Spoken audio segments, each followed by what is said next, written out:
What's up guys, it's Charles here with another Transformers review. Today we have the Transformers Generations Cliffjumper and Suppressor. One thing I do want to point out, which is awesome about this, is the artwork. You almost don't want to throw the box away, but I don't really have a use for blister packs. We'll check it out here. It's really nicely done. It's not an oil painting or anything. It's obviously done on a computer, but it looks really cool. I like the fact that they're still using hands to draw stuff. And the back here shows sports car mode for Cliffjumper, and robot to cannon to truck for Suppressor. Got the little specs here going up and down on little mountains, and a little bit of a backstory here, which if you want to read, you can go ahead and pause there.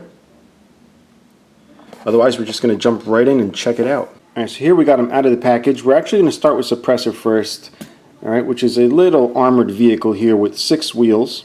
Alright, 2 of them actually don't roll. The other 2 do roll. He's got a little gun up here, right, which we're going to remove. And it looks like he's got little boosters back here. It's a small little vehicle, but it does transform into a robot, so we're going to check that out. And it actually does that very easily. All you got to do is pull out the arms here. Now, as a robot, he isn't much, but it's nice that they included a little robot feature on this little vehicle. Really, I think the main purpose, not really for him to be a robot. It is a cool feature, like I said, but it's really the fact that it's not only a robot, but it also transforms into a weapon. To do that, you bring these booster pieces around, and you'll see it's hinged in a couple places the way this transforms that way, to turn it into a weapon. And the back here folds down to form the peg for Cliffjumper. Now what you can do is peg in the regular gun on one hand, as we'll do with this one here, and you can also peg in the Suppressor weapon mode into the other hand, which is kind of silly because he actually, I mean, he'll hold it up, which is actually impressive, seeing as this is a little hefty for such a small little arm, but he doesn't actually stand up unless you really prop this gun there and then sort of trying to figure it out. I really can't get him to stand up holding this weapon up, but I guess you would just display it this way. But I'm not one to really want to display the weapon on him. I would much rather leave it either in alternate mode, which is not that much fun, or a little robot mode so it can be displayed with the rest of my Transformers. Alright, so we're going to put Suppressor to the side, continue on with Cliffjumper here. Alright, so he does look better in my opinion with just this gun instead of holding Suppressor up. And he actually does stand up. He is molded out of a nice red plastic, has very good details here. He's got a little silver trim, he's got the Autobot faction logo there on his chest. Very nice Cliffjumper sculpt on the head there. Let you guys take a closer look at that right there. And my camera always freaks out with reds. I don't know how much detail you can see there. If we look out back here, we'll see a little bit more detail. You got the little yellow up here, you get the blacks on the windows, and you get these purple stripes on the legs, which I don't understand. We're going to check them out in vehicle mode. I'd prefer them not to be there. They're easily wiped off with alcohol, I guess, which is probably what I'm going to do. But yeah, so there's Cliffjumper in robot mode. I guess I can show you the articulation. The head does not articulate. It's actually just molded into the neck there. You get these shoulders which move up and down, and then back and forth, which is really nice amount of articulation for such a small figure. You also get the arm here, like that.